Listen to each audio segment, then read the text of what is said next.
مقام فرحت و مسرت ہے کہ محترمہ شہناز سدرت نے بابا صحافت ڈاکٹر حیات اللہ انصاری کے 125ویں یوم ولادت کے موقع پر شہر نگارہ کے قداور ادیب احمد ابراہیم الوی کو ان کی 60 سالہ بے لوث خدمات کے اعتراف میں ادیبوں، شاعروں، صحافیوں، دانشوروں کے موجودگی میں نہ صرف سند اعزاز بلکہ 51,000 کی خطیر رقم دے کر دنیا کے لیے نظیر قائم کی کہ نفسا نفسی اور خود غرضی کے اس دور میں بھی سچے، کھرے اور بے لاگ قلمکاروں کی خدمات کا مستحسن سلسلہ جاری ہے۔ اس طرح کا مفید سلسلہ دراز ہو تو نہ ادب کو خطرہ ہے نہ ہی اردو کو۔ پیش ہے لرن آن لائن ود فیضان خان کے پلیٹ فارم سے آنکھوں دیکھی رپورٹ۔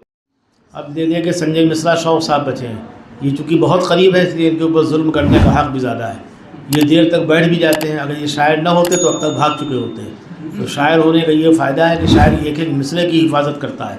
اب ان کی نثر کی، ان کی گفتگو کی آپ حفاظت فرمائیں۔ اور یہ ان کی خوبی یہ بھی ہے کہ جس صنف کو لوگوں نے ہاتھ لگاتے ہوئے ڈر اور خوف محسوس کیا تھا اس پہ انہوں نے قابو کر لیا، اور جس کے بارے میں جوش نے کہا تھا یہ کم از کم 20 سال میں قابو میں آتی ہے، اس کو انہوں نے 20 مہینے میں قابو کر لیا۔ اب یہ کتنے خطرناک ہیں آپ سوچ سکتے ہیں۔ تشریف لائیے اور احمد ابراہیم الوی صاحب یا قبلہ حیات اللہ انصاری صاحب کے متعلق گفتگو فرمائیں۔ تالیوں سے آپ کا استقبال۔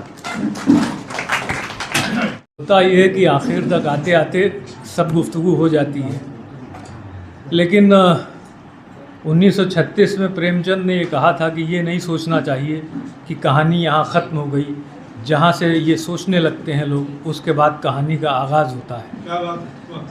تو کچھ نہ کچھ تو ایک شعر کہا تھا خمار بارہ بنکوی نے کہ نہ ہارا ہے عشق اور نہ دنیا تھکی ہے، دیا جل رہا ہے ہوا چل رہی ہے۔ شرپسند عناصر جو ہیں پہلگام جیسی حرکتیں کرتے رہتے ہیں، اور شہناز سدرت جیسی مہلائیں آگے آ کر حیات اللہ جی کے لیے اور ابراہیم الوی جی کے لیے پروگرام کرتی ہیں اور محبت کے پیغام کو دنیا تک پہنچاتی ہیں۔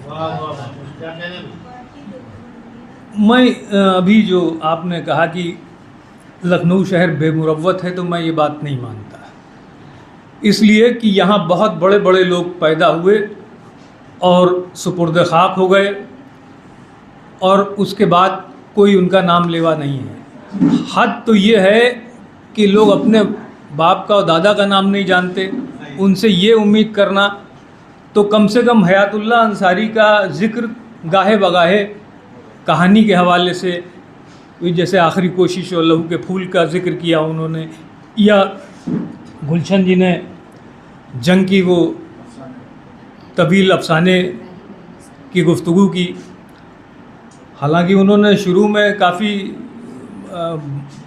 تمہید جو ہے وہ بہت چھوٹی رکھی، اس کو بڑھایا جا سکتا ہے، وہ بات کے حصے کو کم کیا جا سکتا ہے، لیکن بہرحال یہ اپنا اپنا اسلوب ہوتا ہے۔ اور حیات اللہ انصاری کے بارے میں کافی کچھ کہا گیا ہے۔ صحافت کا میدان الگ ہوتا ہے اور سیاست کا الگ، لیکن سیاست میں رہ کے بھی آدمی پاک و صاف رہ جائے، یہ حیات اللہ انصاری جیسی شخصیات کو دیکھا جائے۔ کیونکہ آپ دیکھتے ہیں ایک سبھاسد ہوتا ہے، فارچونر سے اترتا ہے اگلے ہی بار، لیکن ان کے پاس نہ تو پیٹرول پمپ رہے نہ زمین جائیداد رہی، یعنی جس طرح اپنے آپ کو جس جگہ بے ایمان ہونے کی پوری چیزیں موجود ہوں وہاں اپنے کو ایماندار رکھوانا اصل میں وہی ایمانداری ہے۔ تو اس معاملے میں وہ بہت اچھے نکلے اور ہمارے آپ کے لیے ایک تحریک ہیں۔ اور میں یہ بھی کہنا چاہوں گا کہ شہناز سدرت جو ہماری بہن ہیں، یہ اس طرح کے پروگرام بہت کرتی رہتی ہیں۔ تمام لوگوں پہ میں کئی بار پروگرام میں آیا ہوں، کئی بار نہیں آ پایا ہوں، تو میں نے دیکھا کہ یہ جو جہالت کی غار میں جو پھنسے ہوئے لوگ رہتے ہیں، ان کو روشنی میں، علم کی روشنی میں لا کر، اور ان کے جو طلاق ولاق کے معاملے ہیں وہ سب سلجھا لیتی ہیں۔ یہ ایک بہت بڑا کام ہے جو اپنے قوم کے لیے اور اپنے دیش کے لیے بہت بڑا کام ہے یہ، اس کے لیے ان کے لیے بھی تالیاں بجنا چاہیے۔ زنانہ پارک میں بھی اکثر یہ خواتین کو جوڑ کر کچھ نہ کچھ مہم چلاتی رہتی ہیں۔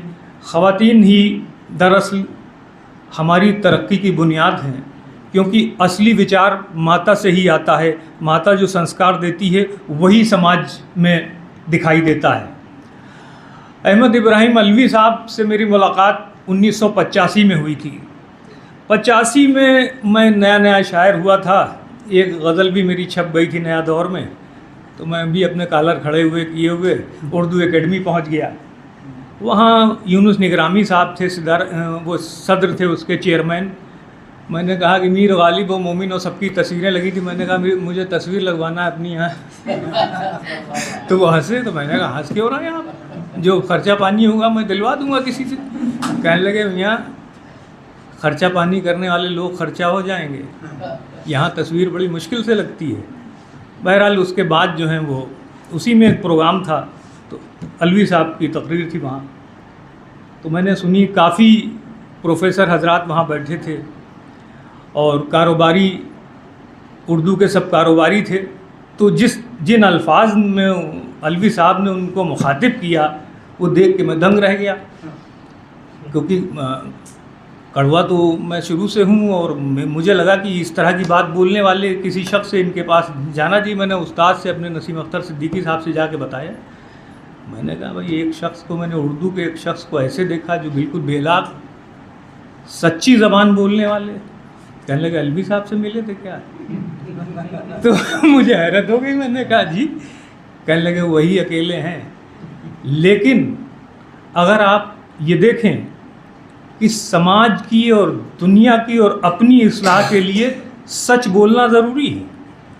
جیسا پرویز نے کہا کہ منافقت تو یہی ہے کہ ابھی آپ کوئی شاعر، ہم لوگوں میں بھی بڑی منافقت ہوتی. کوئی آیا، ارے یار ابھی دیکھو یہ سر کھپائیں گے، ہے نا. وہ پڑھنے جا رہا ہے، کہہ رہے دیکھو بھائی 20 منٹ کا خرچہ ہے. تو اس طرح کی بات ہوتی ہے. حالانکہ ہمارے انور ندیم صاحب تو یہ کہتے تھے کہ غیبت کے اور منافقت کے فوائد بھی بتاتے تھے وہ. لیکن ہوتا یہ ہے کہ انسان اپنے سوارتھ کے لیے، اپنے لابھ کے لیے بہت سی چیزوں کو نظر انداز کرتا ہے. اور جیسے شہناز جی سے کوئی پیمنٹ والا مشاعرہ حاصل کرنا ہو تو آگے شہناز جی کی تعریف کرو اگلی بار تاکہ یاد رکھیں. یہ ہوتا ہے عام طور پہ. لیکن ہمارے علوی صاحب کے یہاں کوئی سچائی میں مروت کوئی نہیں ہے. جب میں نے 2016 میں اپنے استاد کی کتاب ان کے نہ رہنے پہ کائنات کے نام سے اجرا اس کا کروایا، تو علوی صاحب نے شروع، یہاں علوی صاحب کی تقریر بہت پسند کی گئی. شروع یہاں سے کیا کہ میں تو سنجے کو ایم ہی سمجھتا تھا کہ اب ہر وقت اپنے استاد کا ذکر کرنا ہے. لیکن جب میں نے کتاب کو دیکھا الٹا ورق گردانی کی، تب پتہ چلا کہ کیا نسیم اختر صاحب تھے. حالانکہ ان کی دوستی پہلے کی تھی، انہی کی وجہ سے، استاد کی وجہ سے ہی میری ملاقات آپ سے ہو پائی. تو یہ ہوتا ہے سچی بات کہنے کا جو انداز ہے وہ ہمارے اور آپ کے لیے بہت ضروری ہے. کیونکہ سچ کو اگر سچ نہیں کہا آپ نے، کوئی صاحب کا بج رہا ہے، ہاں بند ہو گیا. لیکن یہ چیزیں جو ہیں ذہن پہ، ہاں وہی صاحب و صاحبہ میں کیا فرق ہے. ذہنی طور پر سب برابر ہیں. جیسا گلشن جی نے جو ہیں جس طرح تجزیہ کیا وہ بڑے بڑے صاحب نہیں کر پاتے ہیں. جو جنگ کی حالات جو بیان کیے ہیں 53 سال پہلے، اس میں ابھی کیا تبدیلی ہوئی ہے؟ کچھ نہیں. لوگ آتے ہیں جاتے ہیں، مگر جو صحیح راستہ دکھانے والے ہوتے ہیں وہ سچ بولتے ہیں، اور وہ علوی صاحب جیسی گفتگو کرتے ہیں. آپ یہ سمجھیے کہ ان کے پاس بیٹھ کر بہت سی چیزیں اپنے آپ حاصل ہو جاتی ہیں. اور میرا یہ ذاتی تجربہ ہے کہ ایسے لوگوں کے پاس اگر آپ بیٹھتے ہیں تو آپ کا ذہن بھی تیز ہو جاتا ہے. کیونکہ ان لوگوں سے، جیسے ایک بار یہ فیضان نے ایک بار مجھے ان کے پاس بیٹھا دیا، کچھ گفتگو کر رہے تھے تو میرا دماغ تیز چلنے لگا اور بہت سی باتیں میں نے کر لیں. ورنہ ہوتا یہ کہ آپ کسی کا انٹرویو لینے جائیں ایسی شخصیات کا تو اپنا انٹرویو دے کے چلے آتے ہیں. ہوتا یہ کہ آپ 2 قدم جا کے گفتگو ہی نہیں کر پاتے ہیں، منہ کے بل گر پڑتے ہیں. پھر اس کے بعد کہتے ہیں چچا فلاں آدمی بیمار ہے، میں ان کو دیکھا ہوں. ایسے بہانے، یہ سب چیزیں کرنا پڑتی ہیں. تو کم سے کم بڑے لوگوں سے گفتگو کرنے کے لیے اپنے آپ کو بھی ریچارج کرنا پڑتا ہے. جیسے سمبندھوں کا یہ ہے کہ جا کے سلام کرتے ہیں، سلام کا بھی یہ اپنے تعلق کو ریچارج کیا جاتا ہے.